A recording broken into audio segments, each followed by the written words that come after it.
Gente, vocês conseguem me ouvir? Sim. E vocês estão vendo a minha tela? Nunca usei isso, então vai ser uma tentativa. Aqui você compartilhou Isso. com o fundo azul, sim. Tá, ok. Obrigada.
Bom, gente, eu vou começando para a gente ser bem pontual e caso alguém chegue nesse meio do caminho, eu recomeço. Primeiro, eu queria agradecer a presença de todo mundo, virtualmente, mesmo que seja. Se o áudio ficar ruim ou a internet cair, me avisem. Enfim, vamos lá. Meu nome é Natália, eu sou... Ai, gente, será que eu espero mais 2 minutinhos? Vou esperar mais 2 minutinhos antes de eu começar, vai. Alguém quer contar uma piada? Alguém quer falar alguma coisa?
Gente, tá. Vou começar e aí quem for chegando a gente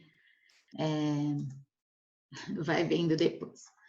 Bom, eu sou a Natália, sou responsável pela área de diagnóstico e avaliação e a área de infraestrutura.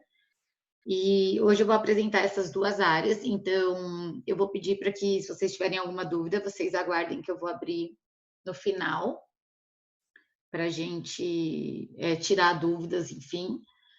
E de qualquer forma, também eu vou deixar o meu e-mail ao final da capacitação, para se vocês tiverem alguma dúvida depois, vocês podem mandar, tá?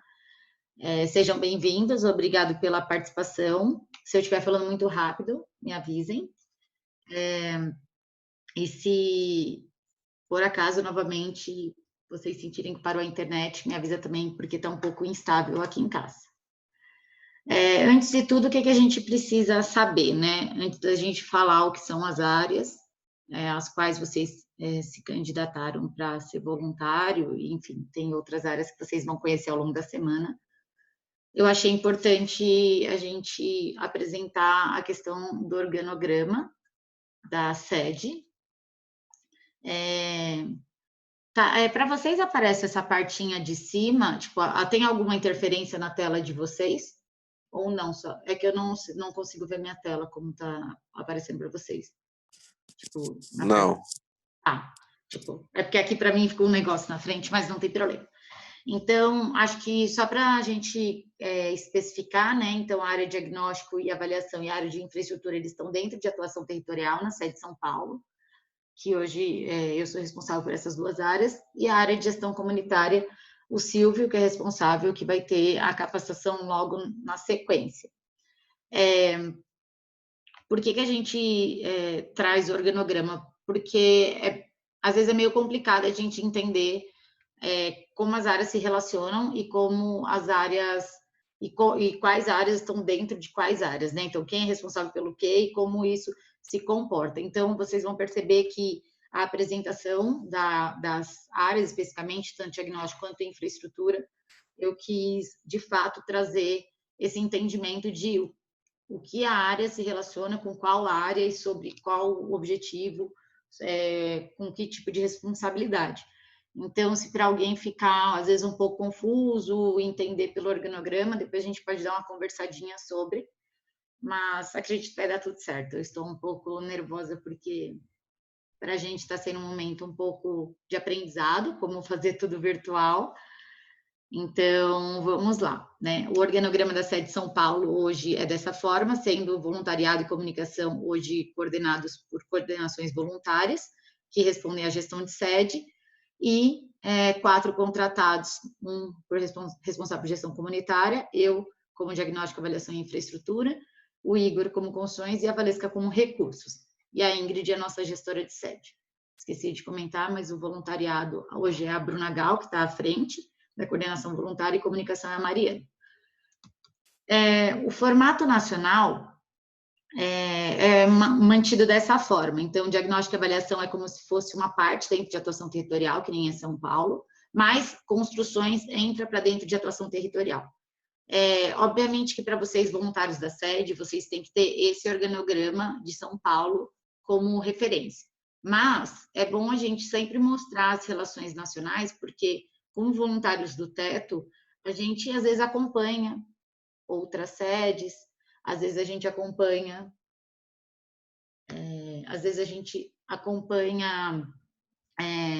o próprio Teto Brasil, e aí algumas siglas ou nomes são ditos, então Habitat é muito usado pelo... Ai, gente, peraí. Puta que pariu. Só um instantinho, deixa eu... Um minuto, gente.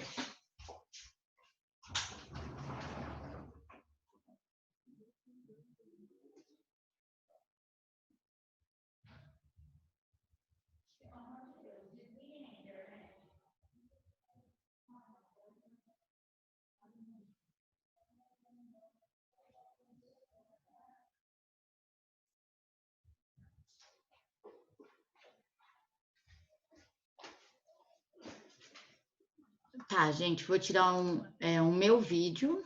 Deixa eu ver como que eu...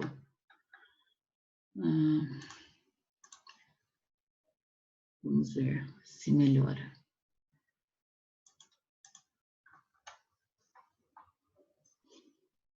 Tá. Vocês ainda me escutam? Tá tudo certinho? Tá pelo Wi-Fi. Beleza, eu vou tentando, me avisem, gente, porque aqui a comunicação tá bem ruim hoje. Então, voltando. O organograma que a gente precisa se basear como São Paulo é esse, porém, é bom a gente saber que o nacional identifica moradia e habitat como uma área dentro de atuação territorial que contemplaria infraestrutura e construções. Então, se vocês ouvirem falar alguma coisa de habitat, quem aqui está para infraestrutura, faz logo a tradução para, tipo, habitat, então está falando de infraestrutura, tá bom? Bom, eu vou começar pela área de diagnóstico e avaliação, e depois eu chego em infraestrutura. Caramba.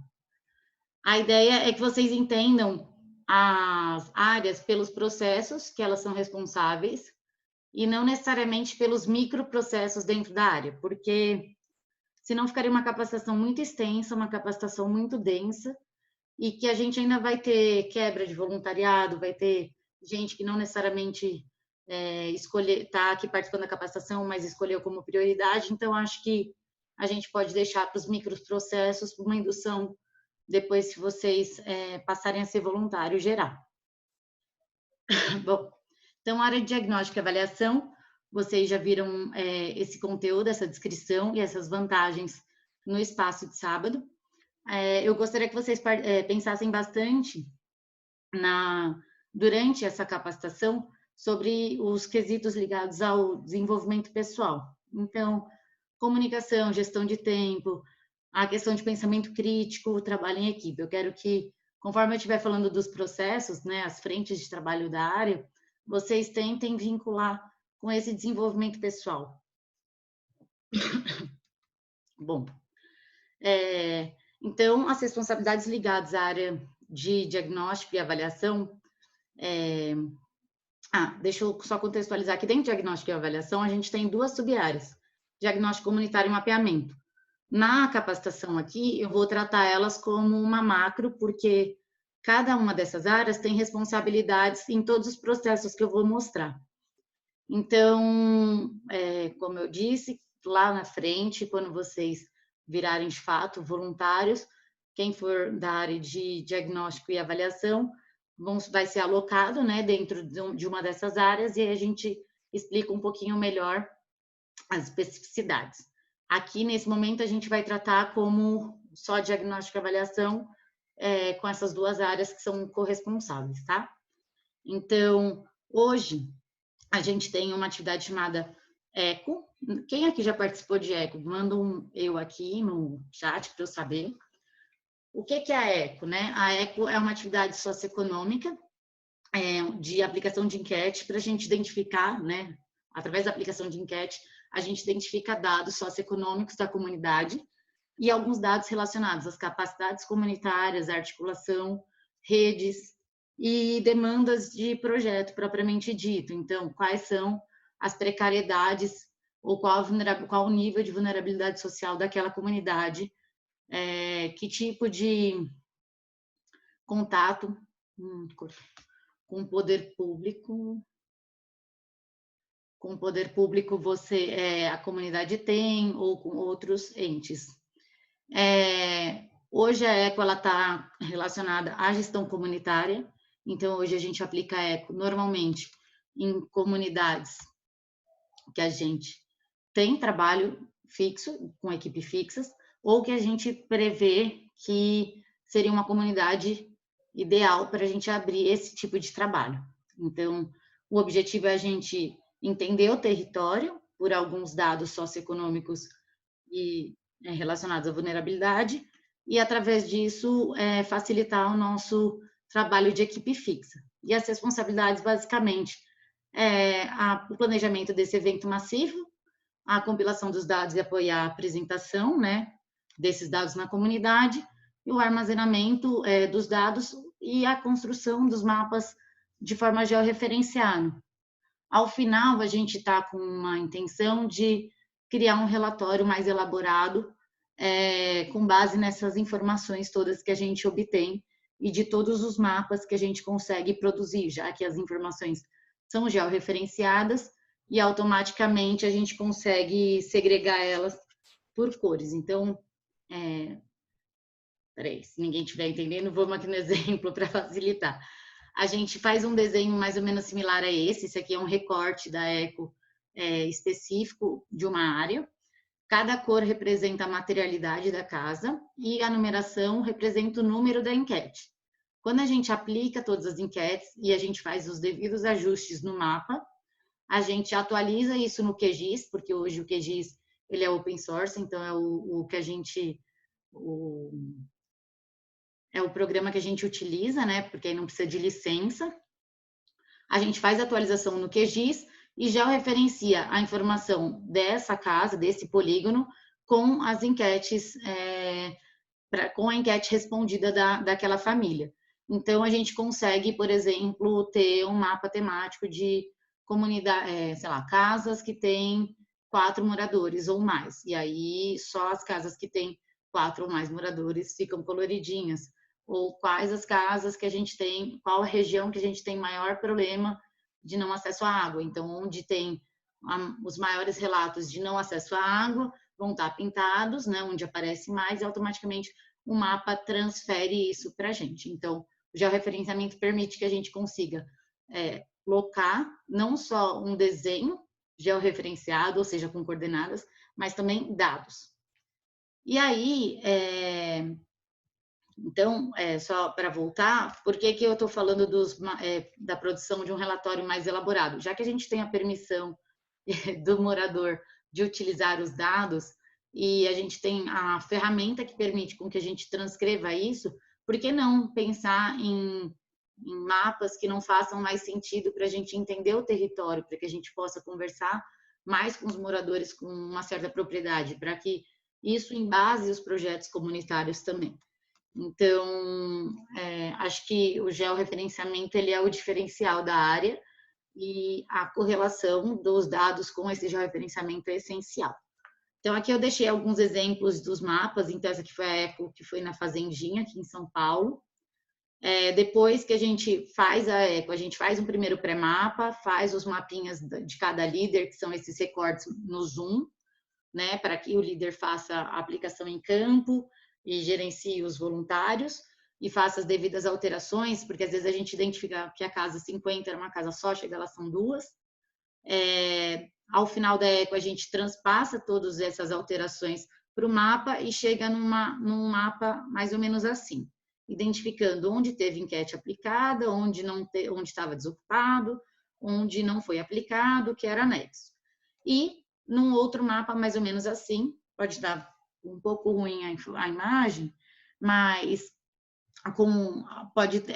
no mapa a gente pode ter não só a materialidade das casas, então o que está em verdinho é madeira, o que está em amarelo é alvenaria, o que está em azul é casinha do teto, o que está em laranjinha é misto, mas também possíveis interferências. Então, essa faixa laranja que vocês estão vendo cortando a comunidade é uma faixa de servidão, que na verdade são torres de alta tensão que passa por cima dessa faixa e, na teoria, se a gente for pensar urbanisticamente falando, a gente não deveria ter pessoas residindo nessa área. Então, o mapa da Eco, a gente também pode agregar no pós, né, no mapa pós, digamos assim, pós-atividade, interferências locais, interferências urbanas que existam, como faixas de servidão, ou às vezes, se a gente tivesse até possíveis matrículas, a demarcação desses territórios, enfim, tá?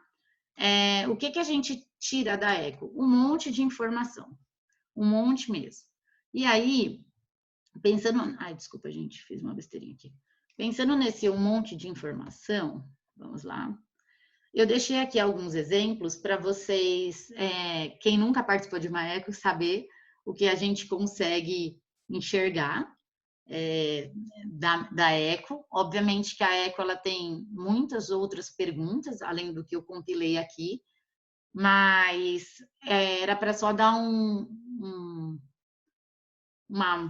norte para quem nunca participou da atividade, entender que quando a gente fala de dados socioeconômicos, não é só o que a pessoa, qual a idade dela, qual o gênero, como ela se identifica e quantas pessoas tem na casa, mas também algumas perguntas ligadas à infraestrutura propriamente dita ali da comunidade, da própria moradia, perguntas relacionadas a como ela se relaciona com a comunidade, como ela se relaciona com os vizinhos, enfim, perguntas ligadas a como o poder público atua lá, como ela confia em alguns órgãos, justamente para que a gente consiga ter esse entendimento do território, essa leitura do território pela fala do morador. Então, aqui eu deixei alguns percentuais da renda, da faixa etária, para a gente entender, por exemplo, a fazendinha, como que ela é dividida, os percentuais entre mulher e homem. No caso, foram 900 casas mapeadas, a gente só conseguiu fazer a aplicação em 370, então esses percentuais referem-se a 370, ou seja, um terço da comunidade, um pouquinho mais. Aqui eu deixei alguns pontos ligados às características das moradias e não acesso à infraestrutura básica, então 55% das casas ou fazem muito frio ou muito calor, as pessoas moram 42% em casas de madeira ou sucata, né, como parede, 8% só das casas que têm acesso à coleta de lixo na porta, e aí se a gente volta para outro mapa, provavelmente são essas casas aqui próximo do campo, ou a casa da outra entrada, que é o que está de frente para o viário oficial. Apenas 51% das casas têm acesso a banheiro com descarga hidráulica, então as outras pessoas a gente entende que ou elas fazem num banheiro sem descarga hidráulica e faz a descarga com o próprio balde d'água, ou faz em um recipiente e joga isso em outro local, né? E só 18% das casas estão conectadas ao rede de esgoto. Então, no caso da fazendinha, essa área da servidão, principalmente aqui no centro do mapa, é onde a gente tem a parte mais baixa da comunidade. E é a parte que mais sofre, por exemplo, em dias de chuva, o esgoto. Pensa, 18% das casas estão ligadas só ao esgoto. O resto é tudo alternativo, digamos assim. Então, tem pessoas que jogam a céu aberto, tem pessoas que jogam no córrego, tem pessoas que jogam em algum tipo de conexão irregular, que vai parar num riozinho que corta lá embaixo na comunidade. Então, quando a gente ouve dos moradores que ali o problema de esgoto é crônico, num dia de sol a gente não percebe, mas num dia de chuva a gente vê o que acontece. Então, os dados da Ego refletem muito a realidade de uma forma bem fiel, tá? Acho que é isso. Então, depois da Eco, a gente faz uma atividade chamada cartografia social com a comunidade. Então, a gente compila os dados ligados à infraestrutura, quais são o que eles avaliam pior, digamos assim, do acesso ou do não acesso lá. E a gente transfere desse gráfico coloridinho para esse um pouco mais verde-vermelho, para que, de fato, a gente discuta com eles onde são os grandes problemas em cima do mapa. Então, por exemplo, aqui, recreação e pavimentação são 2 pontos piores, né? Então, a gente, em cima do mapa, discute com eles. Onde que estão esses pontos de pavimentação? Onde que existem áreas livres que poderia virar uma área de lazer? Ou onde existe uma área de lazer que tem que ser qualificada? Enfim, a gente faz um trabalho de diagnóstico comunitário para identificar até possíveis projetos ou mesmo articular e mobilizar a comunidade para algum projeto que já esteja engatinhando, assim, tá? Bom, da Eco em si, era só para a gente passar um pouquinho sobre o todo. Então, o objetivo prioritário é a gente ler o território onde a gente trabalha e utilizar os dados em prol da comunidade, de preferência na própria comunidade. Com relação a outra frente de trabalho, que é o mutirão de visita, ela está relacionada a construções e gestão comunitária. Então, qual é o objetivo do mutirão de visita? Identificar comunidades para que a gente possa, de fato, expandir nossa atuação. Então, seja através do programa de moradia de emergência, né, construindo casas, quanto no trabalho fixo, permanente, que as equipes de comunidade fazem. No caso do mutirão de visita, a gente faz um trabalho prévio de escritório, de identificação, né? Então, com os voluntários fixos, toda uma identificação virtual dessas comunidades, e depois a gente faz um evento massivo para que, de fato, os voluntários possam ir a campo, aplicar uma ficha que traz alguns dados prévios da comunidade, e aí, com base nesses dados, a gente consegue, como corresponsabilidade da área, além do planejamento e coordenação desse evento massivo, fazer todo esse trabalho prévio, né, das comunidades, identificar, priorizar e identificar quais comunidades têm mais o perfil de função ou quais comunidades têm mais o perfil de gestão comunitária, para encaminhar para as áreas, para que elas façam revisitas ou entrem em contato com as referências, para afinar mais algum detalhe e tentar inserir essa comunidade na nossa demanda. Como exemplos, a gente pode buscar, e aí acho que para o mutirão de visita é interessante a gente falar isso, a gente pode buscar conteúdo, não só da onde a gente conhece, onde tem vulnerabilidade, porque eu moro na Zona Leste, eu sei que lá tem vulnerabilidade, tá? Não. A gente pode buscar dados secundários, tipo IBGE, a gente pode buscar pesquisas acadêmicas, a gente pode buscar consórcios intermunicipais, né, que sejam ali regionais, metropolitanos ou só mesmo municipal, local, para entender ou com base em outros dados onde há pobreza. Lembrando que pobreza é multidimensional. Então, por exemplo, se a gente utiliza o mapa da desigualdade, para a gente não basta a gente olhar necessariamente só onde há favelas. A gente pode, né? Não é que não basta. A gente pode só olhar para isso, mas a gente pode complementar essa análise de uma outra forma. A gente pode complementar essa análise, por exemplo, avaliando onde a idade média ao morrer é menor, digamos assim.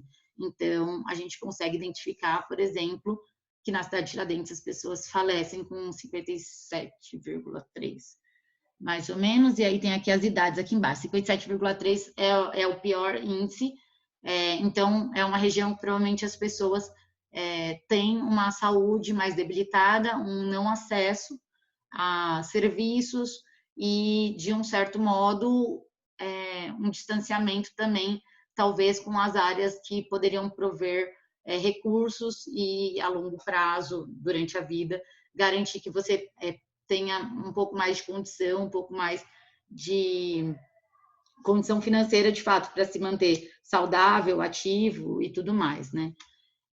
Um outro dado que a gente pode, por exemplo, avaliar é a questão do emprego formal e informal. Então, a gente sabe que a precarização do emprego é um problema e afeta mais as regiões carentes, né, onde há maior vulnerabilidade.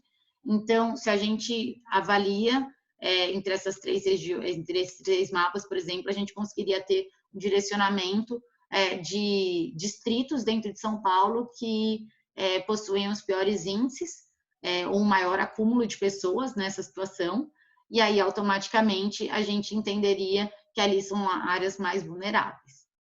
A gente poderia utilizar a IBGE, a gente poderia usar a Fundação Pinheiro, enfim, aí vai muito do momento e dos estudos mais novos que a gente pode ter no local, assim, né, na região.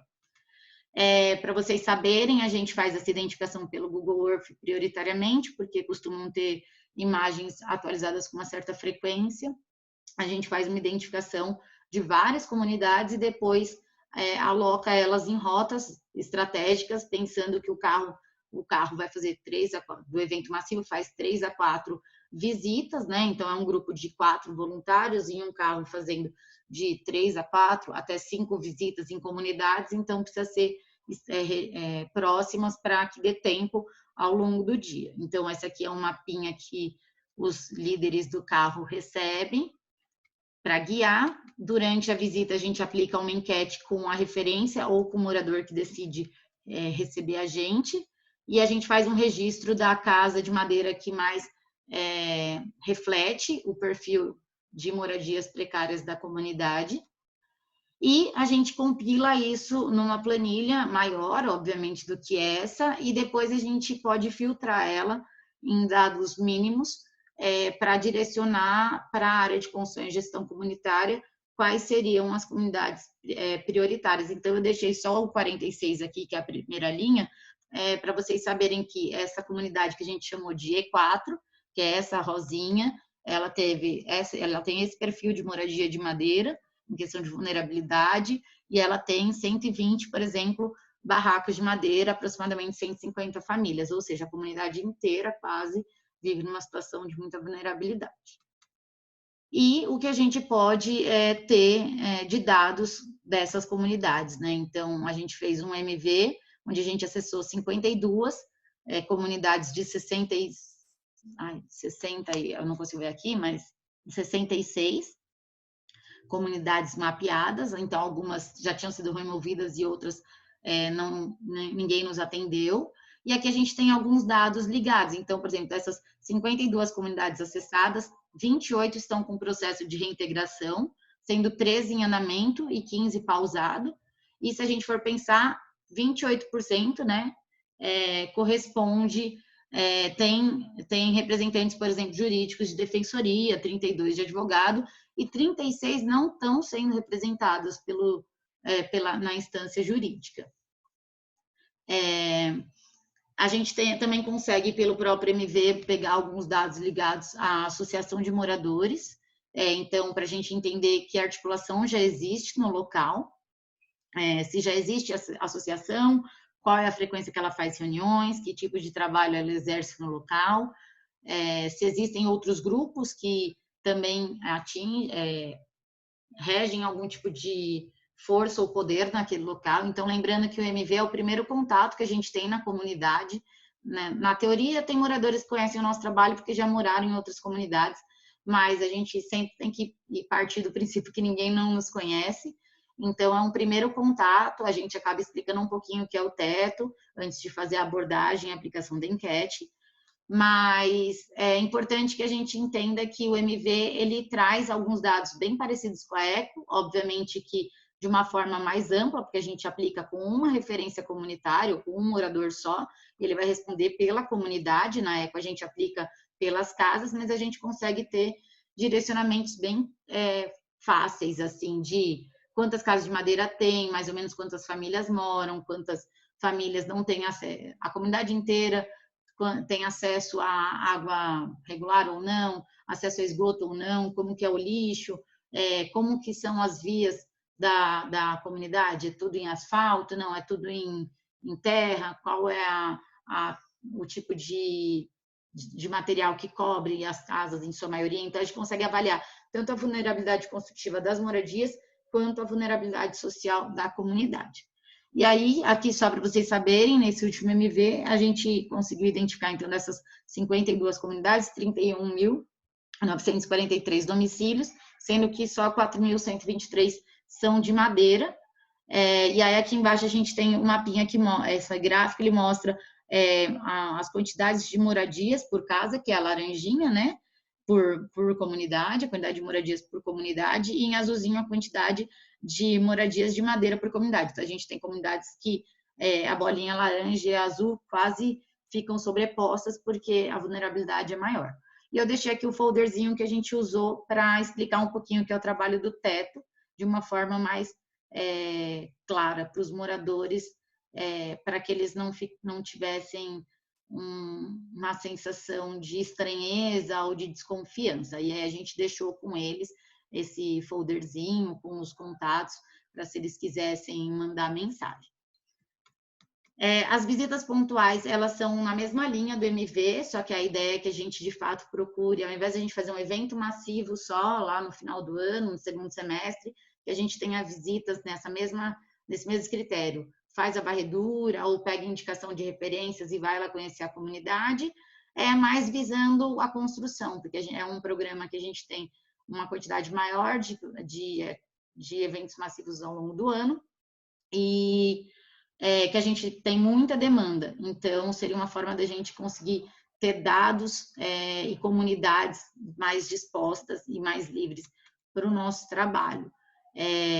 Então, ele não tem não tem muita diferença do MV, os processos são os mesmos, só que numa escala absurdamente menor e principalmente visando construções. Obviamente que dependendo da comunidade que a gente conhecer, a gente pode ver que tem um potencial ligado para gestão comunitária e aí a gente encaminha para o Silvio os dados.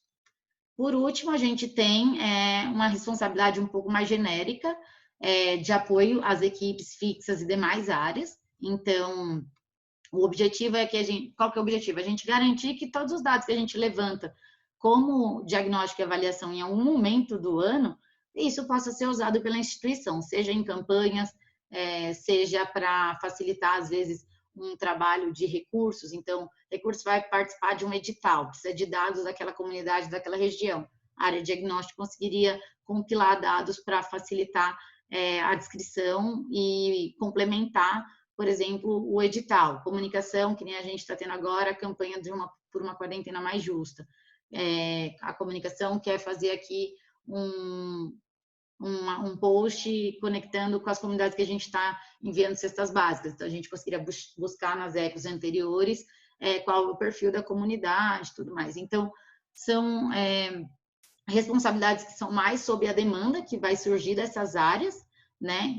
Mas que seja de fato para tornar os dados que a gente levanta usáveis ao longo de todo o ano e não só nos eventos massivos ou em relatórios que fiquem para o teto.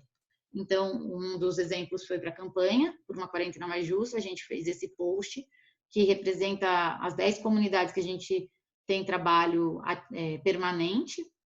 Então, são percentuais reais, obviamente que eles são de 2016 a 2019, porque a gente tem ecos em diferentes anos, mas a gente consegue entender que a realidade local das comunidades que a gente atua fica um pouco difícil seguir um pouco não, eu diria que impossível seguir todas as recomendações da OMS, né, como não ficar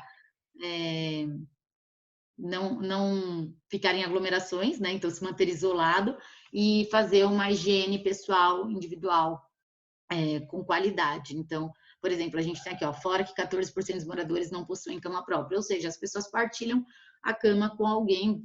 Então, a gente tem menos camas do que pessoas na comunidade. A gente não tem acesso a esgoto. Então, mesmo que você tenha acesso à água, você ainda tem um alto risco de contaminação. Então, esse é um exemplo que os dados podem, por exemplo, ser usados em campanhas que tenham um caráter de denúncia ou um caráter informativo e de orientação. E outros exemplos são alguns relatórios e algumas questões um pouco menores não, um pouco mais específicas, né, das próprias áreas. Então, dentro dos eventos massivos a gente tem as formações, então o voluntariado poderia solicitar para diagnóstico alguns dados para poder promover essas formações, as fichas de monitoramento e avaliação que gestão comunitária precisa aplicar com frequência, então o diagnóstico dá o suporte nessa aplicação e compilação dos dados, enfim, então acho que são só outros exemplos para a gente conseguir enxergar que diagnóstico pode, de fato, fazer uma correlação com muitas áreas. Então, bem como um resuminho, basicamente, diagnóstico conversa com todo mundo em diferentes níveis e frequências. Como área de infraestrutura, gente, já falei, se eu estiver falando rápido, vocês me avisam, tá? Como área de infraestrutura, cabe a gente tentar pensar da mesma forma, né? Então, o que dentro da área a gente consegue trabalhar o nosso desenvolvimento pessoal.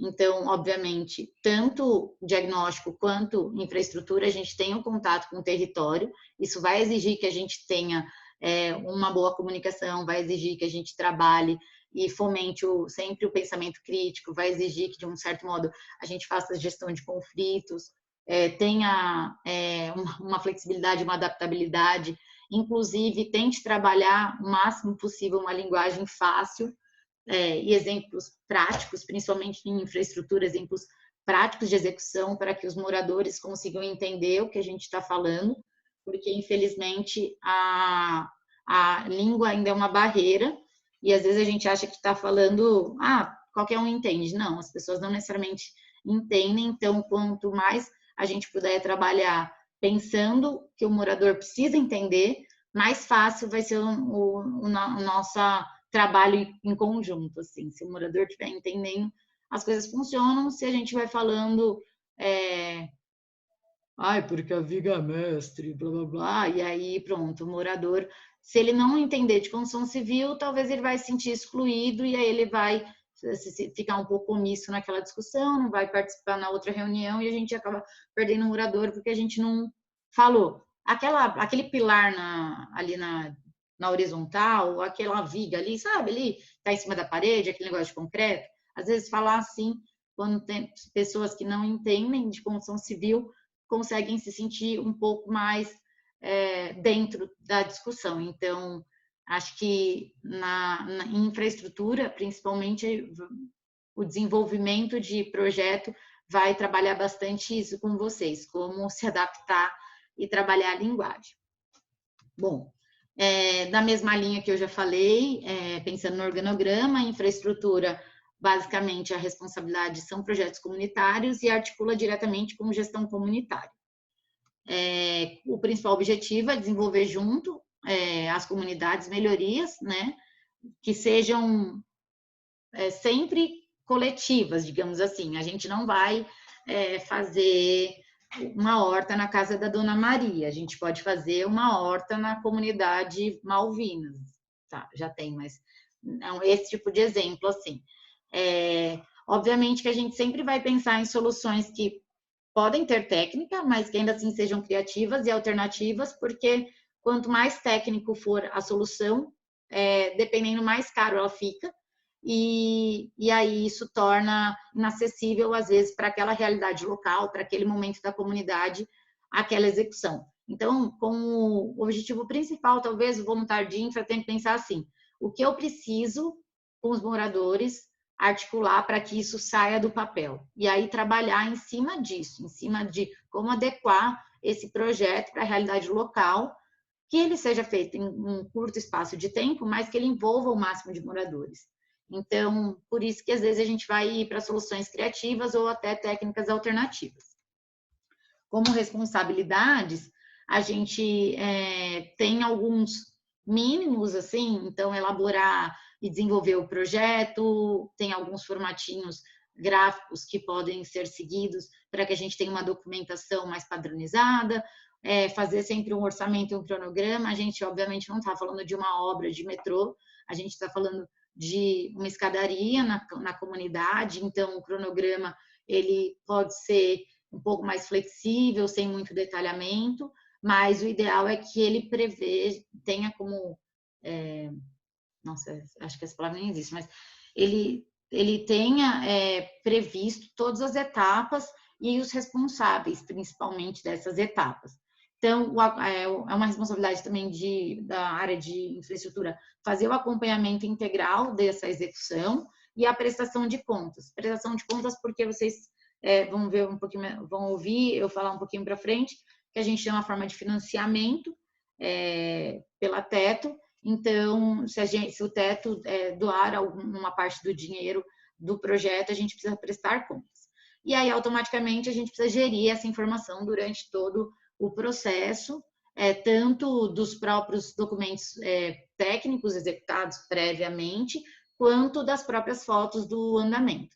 E aí, dois documentos, um é local da sede, que é o diário de um projeto, que nada mais é do que onde você vai gerir essa informação, e o outro é um portfólio de projetos, que é um documento nacional, que conta mais ou menos um passo a passo de como executar, para que aquele projeto que a gente faça em São Paulo possa ser um exemplo, uma referência para quem é, por exemplo, da Bahia e vice-versa.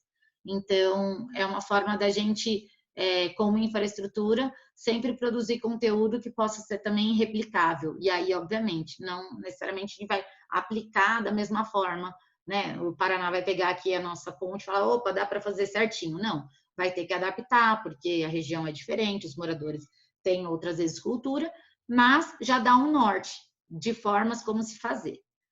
E aí, só para comentar, em São Paulo a gente não teve ainda nenhum mutirão de Habitat, outras sedes têm. Então, assim como eu falei lá no organograma, lá na frente do Nacional, se vocês ouvirem mutirão de Habitat, vocês vinculem com projetos comunitários que aconteceram dentro do processo de construções. Então, no final de semana da construção, executa-se um projeto comunitário de baixa complexidade e utiliza todos aqueles 3 meses de construção prévio para desenvolver o projeto junto com os moradores, né, o planejamento.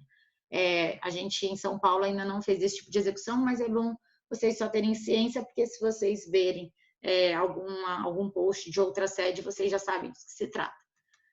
E aí, como que a gente desenvolve, né, de fato, os projetos comunitários? Basicamente, a gente tem a gente tem que responder algumas perguntas básicas com os moradores, e aí não é a gente, como um teto, responder, é fazer com que os moradores articulados e participantes da mesa de trabalho façam essas respostas junto com o teto, para que a gente tanto identifique qual é o projeto, por que vai ser feito o projeto, que a gente embase bem o projeto, quanto a gente consiga planejar com qualidade e com um detalhamento que torne o projeto viável e execuível. Obviamente que quanto mais detalhes a gente tiver de planejamento, mais fácil a execução é. Então, aqui são algumas perguntas base que a gente pode sempre levar para a comunidade para poder discutir durante o processo de planejamento. E que já dá o norte de como ser feito. Basicamente, então, para a gente, como que a gente responde tudo isso? Através de várias reuniões,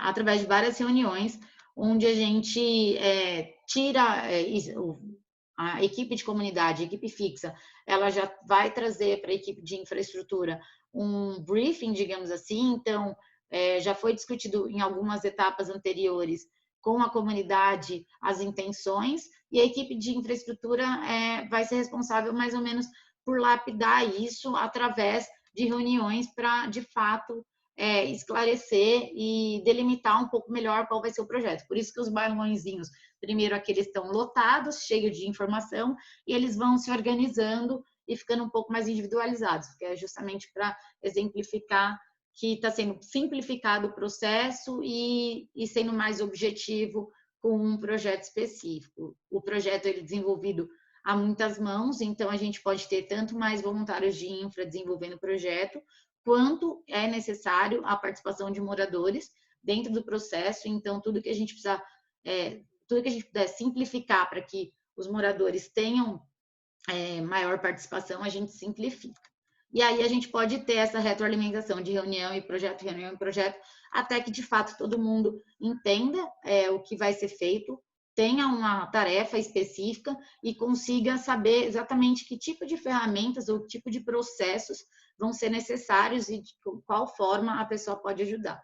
E aí, com isso, a gente tem, obviamente, um trabalho de equipe, que é a resultante desse entendimento e construção coletiva, que torna o projeto, de fato, aplicável no território, e depois da execução, a gente sempre vai celebrar. Então, depois que a gente faz um trabalho em equipe todo de planejamento, a gente consegue, de fato, executar um projeto e fazer a celebração disso. Ao final da celebração, a gente avalia como foi esse processo para identificar se a gente retorna à comunidade nessa linha de trabalho ou não. Então, aqui é só para vocês entenderem dentro do modelinho do teto, as 4 etapas do modelo de trabalho, onde estão, né? Então, o projeto ele está ação para frente, e a comunidade onde a gente vai ter projeto, ela pode ter surgido de uma eco ou pode ter sido identificada, quer dizer, o projeto ele pode ter surgido de um processo pós-eco, ou ela pode ter sido identificada num MV, tá? Os outros pontos estão ligados um pouco mais a outras áreas.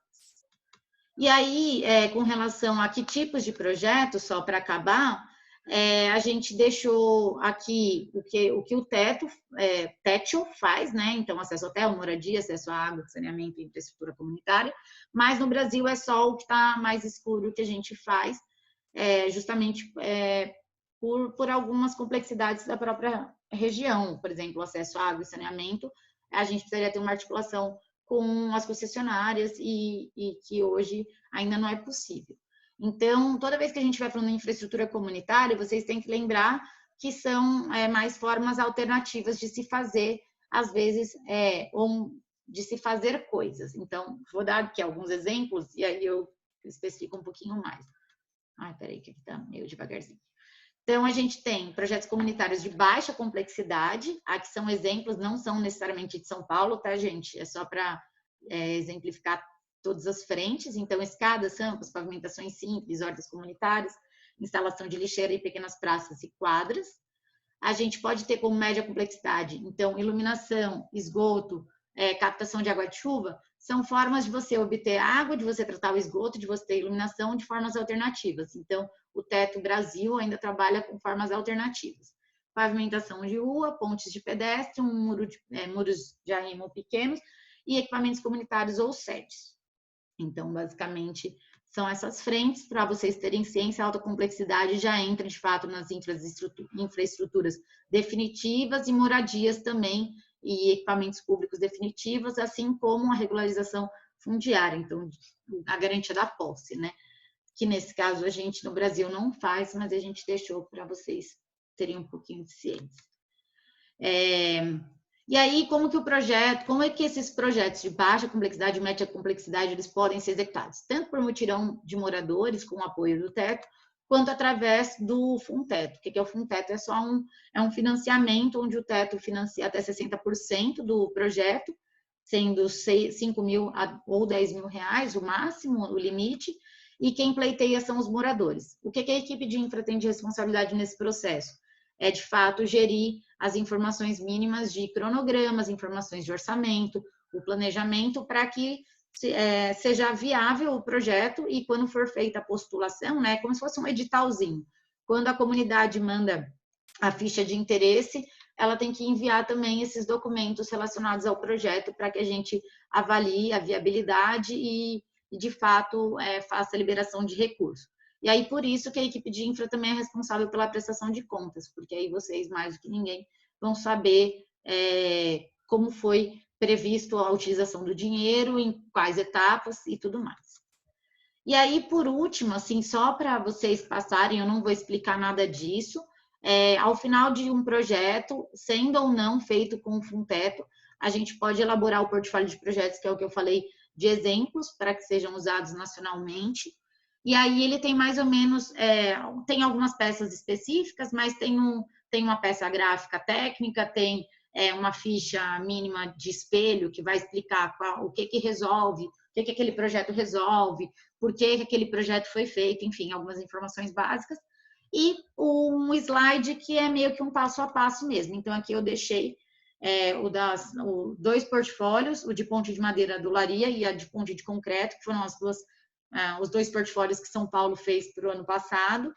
Só para vocês verem a carinha, então a gente tem sempre uma introdução, um resuminho de quanto tempo durou, quantos voluntários e quanto custa por ponte, nesse caso, o passo a passo que deve ser feito, quais as ferramentas, como que deve ser fixado, tudo mais, quais materiais mais ou menos necessários, os custos médios para aquela execução. Então, tudo isso a gente já produziu anteriormente, a gente só vai estar replicando aqui. Nesse caso, tem variação de preço porque eram mais de uma ponte, tá, gente? Então, por isso que tem essas variações. As ferramentas mínimas necessárias, o sistema construtivo em si, então as pranchas técnicas podem ser desmembradas para cá, e a manutenção se existir. E aí algumas outras fotos, porque no caso eram 4 pontes no Olaria que foram feitas. E a ponte de concreto da Fazendinha, também tem aqui o passo a passo de como foi feito.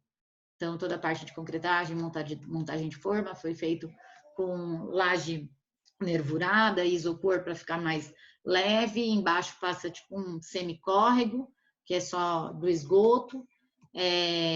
Os materiais necessários, os preços, as ferramentas, né? Fotos do sistema construtivo, então as pranchinhas. do passo a passo e a manutenção necessária e possíveis referências caso tenha.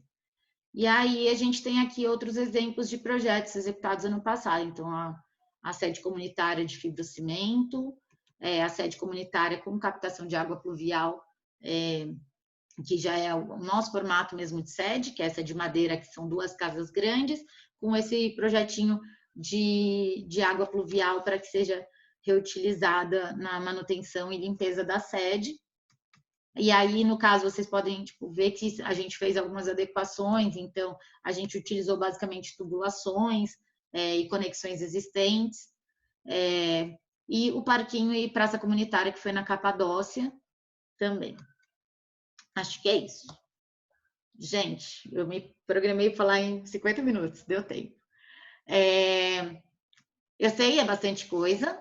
Eu posso ler as perguntas, mas se alguém tiver mais perguntas, pode mandar aqui, e aí eu vou respondendo.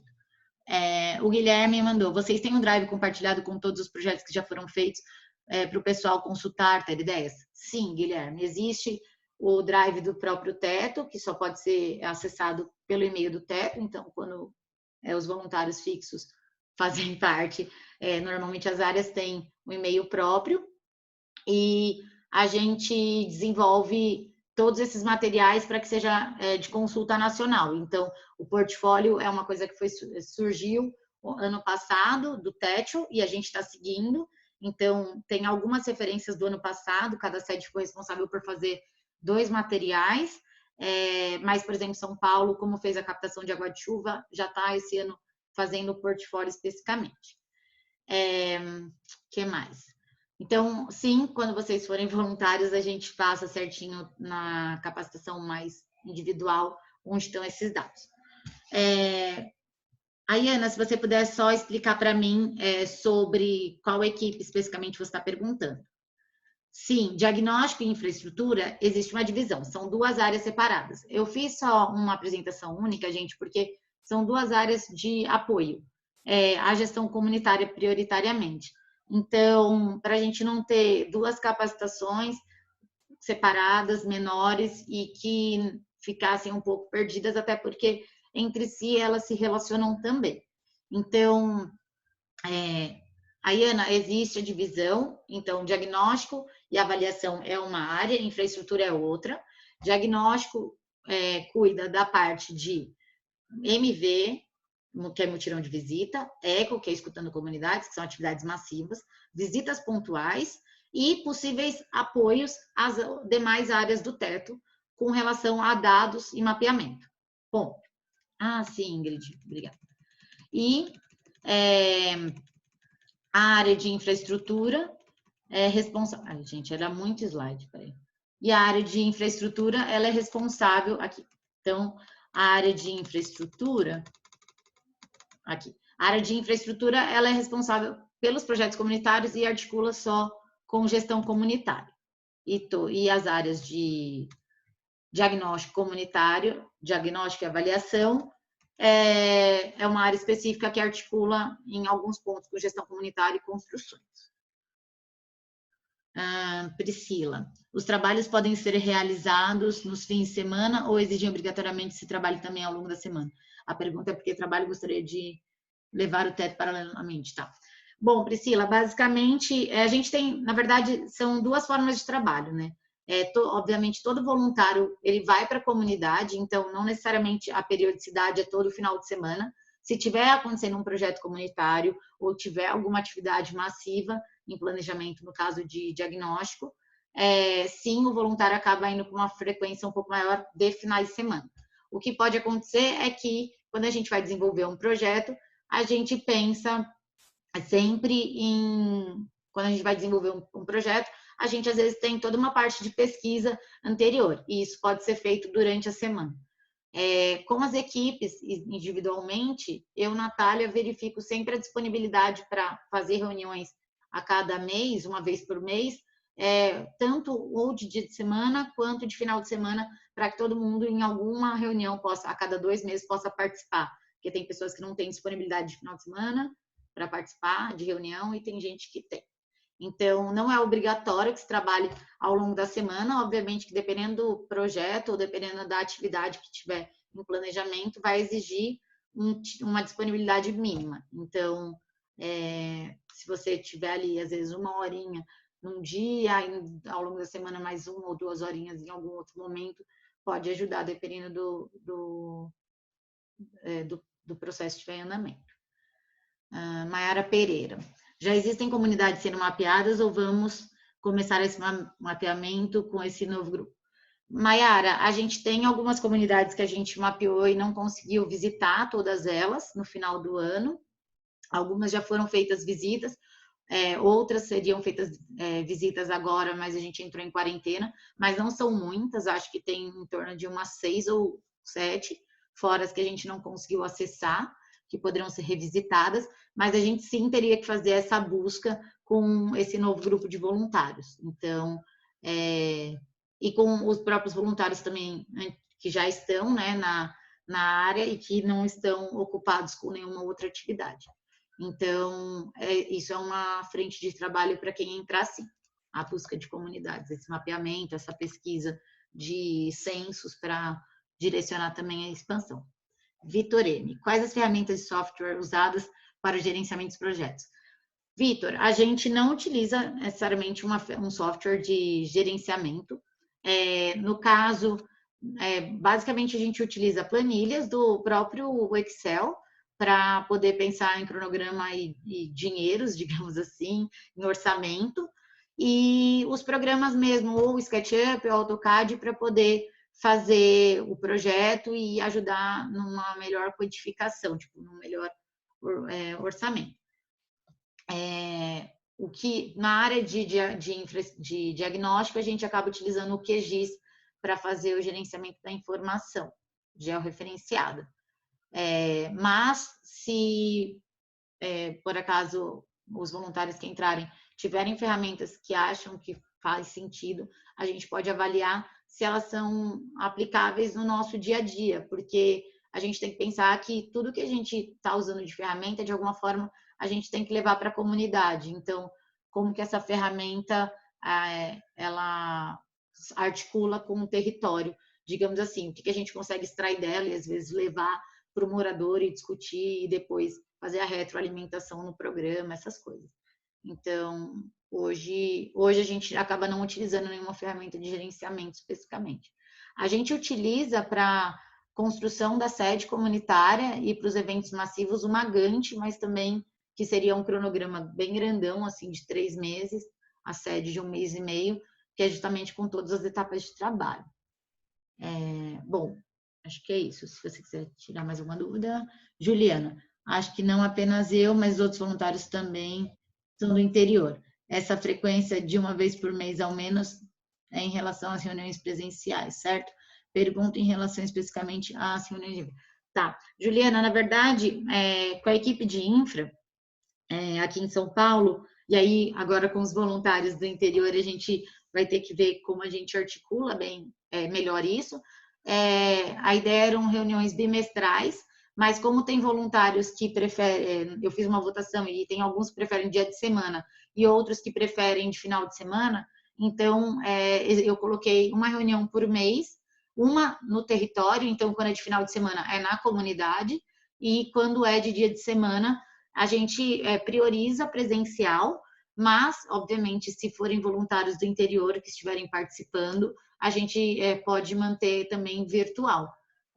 A gente estava tentando em São Paulo priorizar presencial, justamente porque a gente mudou de sala no escritório e conseguia receber os voluntários, ter um espaço ali de convívio interessante.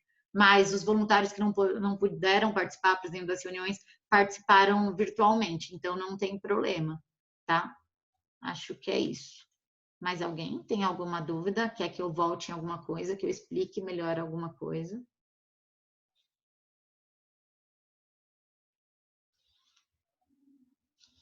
Será que eu deixei alguma mensagem para cima?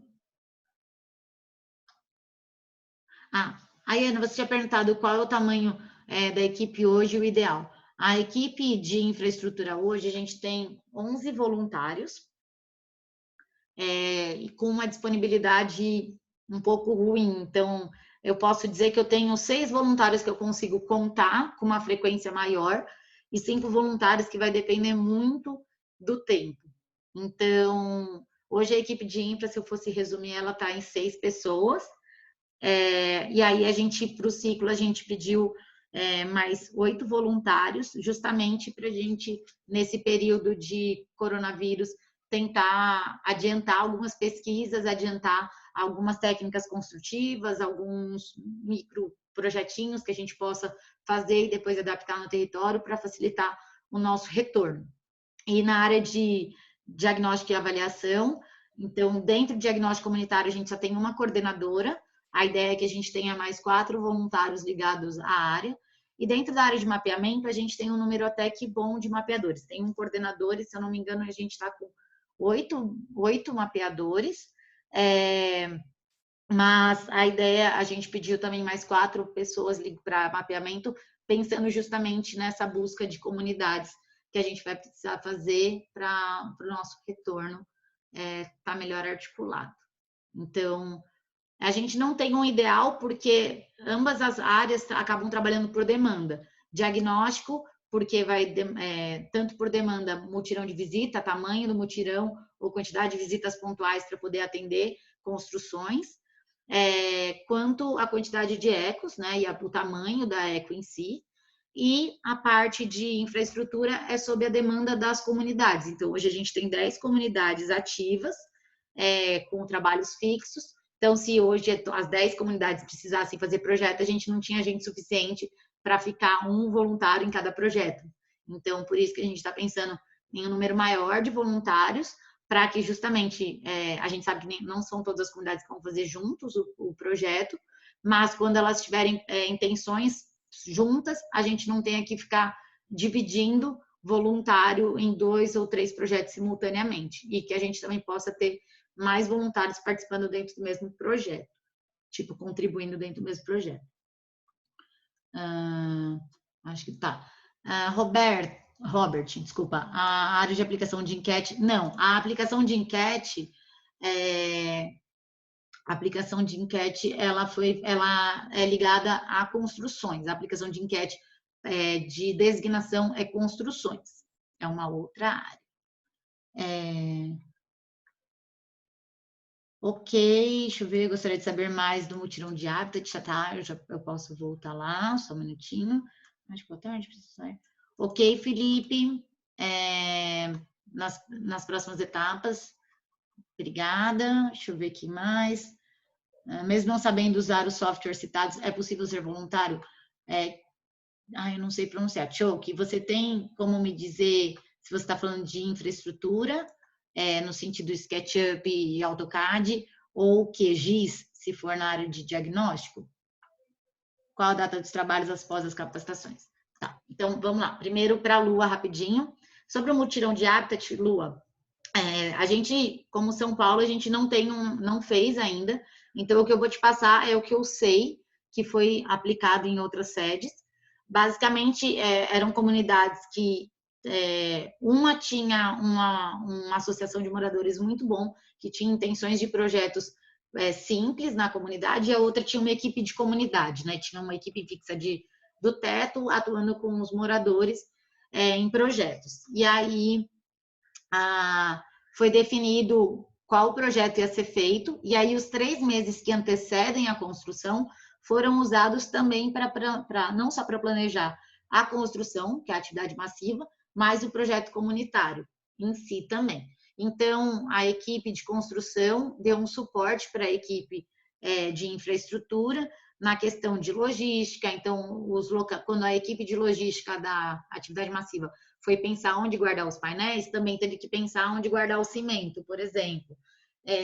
Quem estava fazendo as compras dos materiais para construção também ficou responsável em fazer as cotações e orçamentos e compras dos materiais para o projeto. Então, utilizou-se digamos assim, o formato do evento massivo, todas as frentes de trabalho de planejamento do evento massivo, que já tem ligado à logística, que já tem ligado à mobilização de moradores, que já tem as reuniões com os moradores para explicar como que é o processo, e acrescentou-se essa frente de trabalho. Então, quando eu ia fazer uma reunião para falar das casas, ao final da reunião ou no começo da reunião, falava-se da escadaria, falava-se da ponte. Os moradores que iam receber a casa, não necessariamente só eles iriam participar da construção, porque também tinham moradores que estavam dispostos a apoiar as execuções, né, o projeto que ia acontecer simultaneamente. Então, foi feito um planejamento, digamos assim, de 3 meses, para que durante os 2 dias de construção e depois o terceiro dia lá, que é na outra semana da pintura, o projeto fosse concluído. Aí, obviamente, foram projetos simplificados. Então, teve uma escadaria de concreto e uma ponte de madeira, que aí foi feito no Paraná, em Minas. Então, basicamente, foi tentar utilizar o staff de construções pontual, que tem algumas funções específicas, dentro de um planejamento de projeto. Após a capacitação de cada área, entra em contato com o voluntário para começar. Obrigada, Ingrid. Estou em dúvida entre diagnóstico e tal. O AutoCAD eu sei o básico, mas o GIS eu nunca usei. Gente, sobre o QGIS, a gente é bem simples. A gente não precisam ficar preocupados assim com relação ao QGIS em si, porque a gente tem uma forma de mapeamento bem simplificada, uma capacitação bem legal. Então, se você minimamente sabe mexer um pouquinho em qualquer programa que seja vetorial, seja AutoCAD, seja, sei lá, até um pouco no próprio Google Earth mesmo, da própria Google, saber fazer um polígono, alguma coisa assim, você consegue, na capacitação, ter essa apropriação do conteúdo e produzir. Lembrando que, assim, também, não sei mexer de jeito nenhum, tentei e não consegui. A gente tem várias outras, né, dentro da própria área, não necessariamente tudo é mapear no QGIS. Então, a gente tem a parte da análise de dados, a gente tem a parte do relatório gráfico mesmo, então, diagramação, como pensar, que tipo de dados eu vou cruzar com o quê. Então, mesmo as dificuldades, às vezes, com informática que possa ter, a gente pode, de um certo modo, trazer outras frentes de trabalho, entendeu? Então, é bem tranquilo. Temos também um passo a passo para eles do QGIS, bem facinho. Isso aí. Mais alguém? Deixa eu ver. Tipo, então não se preocupem, assim, obviamente aqui eu não fiquei entrando no micro do micro, porque é muita informação, e aí vocês iam ficar assustados e ninguém ia querer ser voluntário.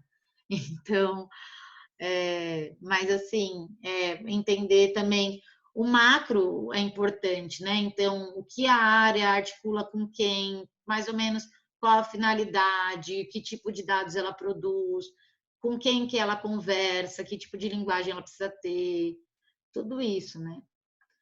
Eu espero que sim, Carolina. Eu espero que sim, deveria. Mas vai ficar gravado assim. A Ingrid depois vai me ajudar aqui, mas tá tudo certo. É para estar gravado. Eu estou aqui ansiosa para saber se ficou.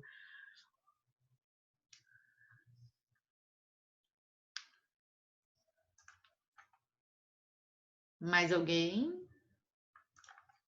Gente, vou aproveitar para fazer o convite. A gente tem uma capacitação agora às 18h30 do Silvio, que é justamente gestão comunitária. Então,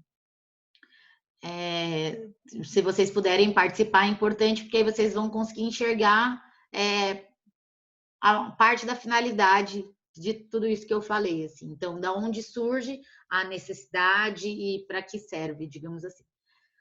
Carol, eu ainda não sei como que se a gente vai poder disponibilizar, como será. Mas aí a gente, no retorno depois para o voluntariado, a gente pode fazer essas orientações, tá bom? Se ficou gravado, se vai poder ficar disponibilizado, onde que vai estar.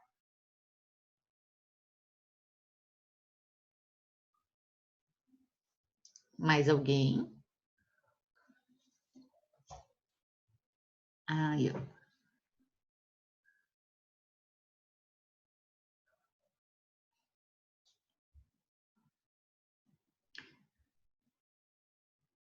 Mais alguém, gente? Podem perguntar. Se não tiver não tiver, quiser que eu comece de novo. Sim, Mayara, existem vai ter a capacitação de gestão comunitária agora, e ao longo da semana ainda vai ter de construções, recursos, voluntariado e comunicação. Aí, ao final, a gente vai entrar em contato com os voluntários para,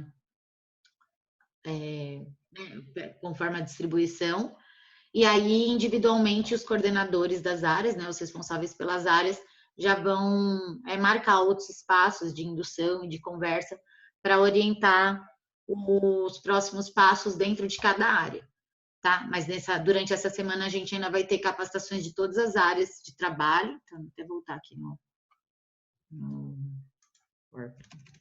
de todas as áreas aqui de trabalho da sede São Paulo, para que os voluntários desse ciclo possam, inclusive, escolher para qual área se dedicar. Tá? Fique tranquila.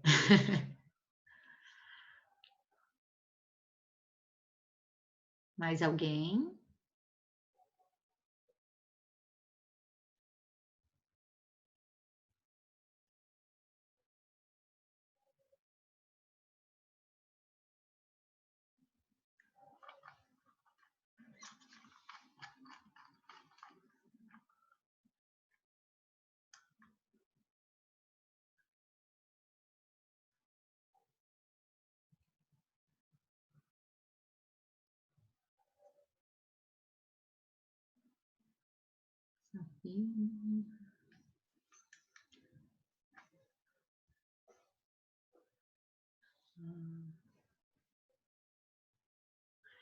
Gente, quem está aqui na capacitação ainda, puder enviar o nome no chat, o nome completo, porque a gente está fazendo a lista das pessoas que participaram aqui do ciclo, para a gente poder depois entrar em contato com os voluntários novos. Paula Mirandês, você é a Paula Mirandês de construção? Ou não? Mas você está no ciclo ou você veio só ver a capacitação? Ai, eu curiosa. Milena Rufino. Aí sim, Paula, gostei. Milena Rufino. Júlia Araújo. Júlia.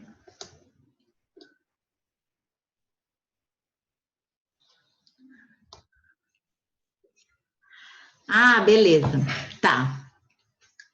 Bom, gente, eu tenho mais uns 5 minutinhos, 6 minutinhos, brincadeira, um pouquinho, uns 10 minutos, porque tem o Silvio, mas eu vou contando aqui sobre, tá? Eu entrei no Teto em 2017. Eu brinco que eu fui aquela voluntária que, se não tivesse muito afim, tinha saído, porque eu fiquei num limbo durante 6 meses. Eu entrei para uma área que eu não tinha experiência nenhuma, e aí tinha tido um incêndio, e a sede estava uma loucura, então a minha indução foi bem complicada no primeiro momento, mas eu me agarrei firmemente à camiseta e falei, eu vou ficar mais um pouco. E aí, então, eu entrei primeiro para a área de construções, no ciclo meio de 2017, e aí no final do ano, final de 2017 para 2019, estava precisando de gente no antigo programa que chamava PIP, que era de programas e projetos, e aí, como eu estava no limbo, a Camila na época falou, Ian, tem uma menina muito boa aqui, mas ela tá meio perdida, a gente não está conseguindo encaixar ela, tal. Arquiteta, você não quer? E ele falou, quero, estou precisando. E aí eu fui para a área de programas e projetos, fui para uma equipe fixa e fiquei durante um ano na equipe fixa da Pinta Silva, em Santo André, eu sou de São Bernardo. E ao final de 2018, né? Foi isso? 2017, aí eu fiquei 2018 inteiro. E aí no final do ano abriu o espaço para coordenação junto ao Silvio de atuação territorial, porque antigamente a área tinham 3 contratados e aí só ficou o Silvio ao final de 2018. Aí eu me candidatei e estou no Teto já faz aí um ano e quase 4 meses, assumindo a área junto com o Silvio. Ano passado a gente ainda tinha coordenações colaborativas, digamos assim, com relação à área de gestão comunitária e infraestrutura. No meio do ano, a área de diagnóstico e avaliação foi incorporada, a área de atuação territorial, e a gente acabou se dividindo entre essas 3 macros, entre nós dois. E desde então é isso. Então, tem algumas coisas. Só mentira. Depois você me marca aí no Instagram para eu saber quem é, porque só pelo nome eu não vou saber. Gente, sou veterana. Sou veterana de tanta gente do teto. E aí eu estou à frente de diagnóstico, avaliação e infraestrutura, então, individualmente, meio que desde o final do ano passado. E acho que é isso, assim. A área de infraestrutura era uma área nova no ano passado, porque o Programas e Projetos deixou de existir, e aí passou a ter o nome de infraestrutura e uma atuação ligados a projetos comunitários e não mais os programas que existiam de educação. E aí a gente meio que, como sede, veio tentando montar esse espaço para que fosse possível executar os projetos em campo, com os moradores, com a autonomia dos moradores e ainda assim com uma certa técnica, né? E a área de diagnóstico e avaliação tem sido um desafio mesmo, porque eu nunca tinha participado até ser contratada de uma eco, nunca tinha feito um MV, e aí foi tudo um aprendizado até com os voluntários que faziam parte à época dessa área. Então, acho que é um pouco disso, assim. É um processo um pouco sem muito planejamento. Algumas atuações minhas do teto, mas que acho que está dando certo. E aí, para quem ficar como voluntário, seja de infraestrutura, exato. Foi basicamente, exato. Um programa deixou de existir, aí eu vinha de um limbo de algo que eu não sabia, não tinha mínimos para ser, e aí ganhei uma área que eu não. Eu e o Silvio, na época, né? Ganhamos uma área que nenhum de nós tinha participado de nenhum planejamento, de nenhum desses projetos, em si, assim, dos eventos massivos, então é uma outra forma de trabalhar. E é isso. Então, esse ano era para ser um ano um pouco mais calmo, mas mudou, né? Então, é isso. Acho que a gente também, como teto, está tentando se reinventar um pouco dentro dessa pandemia. Então, obviamente, boa parte do que eu falei aqui, hoje a gente não tem como fazer em campo, mas a gente consegue pensar em como planejar boa parte disso e fazer com que os trabalhos de campo andem mais facilmente. Então, acho que é isso. Não, já me formei. Sou formada desde 2012, gente. Eu não vou abrir a câmera, senão é perigoso travar minha internet aqui. Mas eu tenho 31 anos. Eu já sou uma idosa no teto. Eu estou aqui já no grupo de risco do teto. E eu me formei em 2012 em arquitetura na PUC Campinas. E agora eu estou fazendo uma pós-graduação, então eu ainda sou estudante. Se der tempo, eu falo um pouquinho sobre os próximos projetos de campo. Robert, hoje a gente tem dois projetos, na verdade sim, a gente tem uma escada que estava em andamento e faltava concluir na tribo, que fica na Zona Norte, e aí por conta da pandemia os trabalhos de equipe de comunidade foram suspensos, e aí a comunidade ia aguardar o nosso retorno para dar continuidade, mas ela já estava São 2 escadas para fazer, a primeira escada já estava quase 100% concluída. Beleza, vou sair, gente, mas só para fechar. Ai, desculpa, eu li. Tá. É que eu tenho um tempinho aqui para sair por conta do Silvio. E aí a gente tem um projeto de um alambrado que continua, a comunidade ia concluir, é um projeto bem antigo, a gente está com esperanças de acabar esse ano, e de projetos novos que não saíram do papel por conta da pandemia, um muro de arrimo e uma canaleta na Capadócia para drenagem, com futura possibilidade de pavimentação dessa rua. E é isso.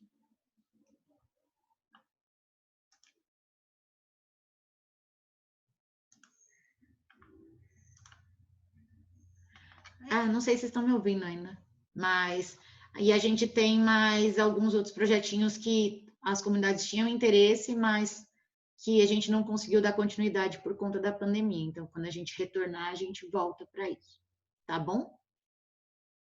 Acho que é isso, gente. É...